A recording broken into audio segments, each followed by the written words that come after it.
Hello everybody, today I'm going to share with you the Sylvania 25 watt flame-shaped bulb. This one has a medium size base on it. Of course, this design also came in a candelabra base as well. I picked this up with a lamp a little while ago and thought, why not make a little video about it? So here it is. Now, the one thing I do like about this lamp is it still has its etch on the side, which you can kind of see there.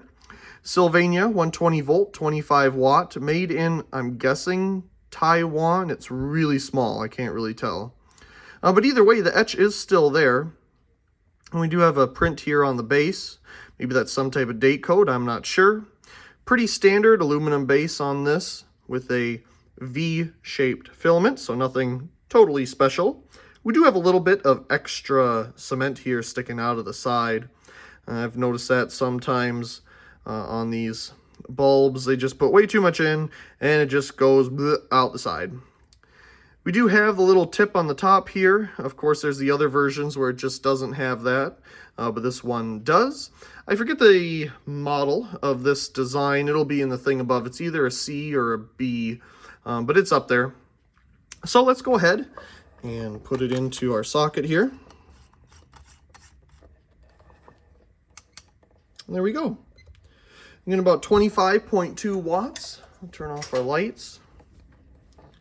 It is at full brightness. So hold about 2 feet above the sensor here. We're getting about 99 lux or so.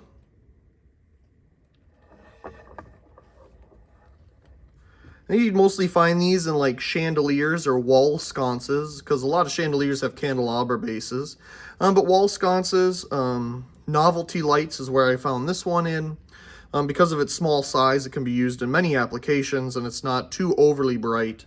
Of course, the camera is going to make it look like the brightest thing in the universe, but it's really not. Being incandescent, naturally, we can dim it an infinite amount of range here, which is very nice. This is barely glowing, but of course the camera makes it look like it's a little more than that. Either way, I don't think it has many hours on it either. The filament seems to be intact nicely enough, and there's not really any blackening on the inside from the filament degrading. Of course, filament LED is even taking over this position, and it works quite well because, yeah, it doesn't even get as hot as these. And this does get warm even for 25 watts. That is quite hot. Anyway, I really do hope you enjoyed this quick little video of the Sylvania 25 watt medium base flame shaped bulb. Also, please comment, rate, share, and subscribe. Thank you very much for watching.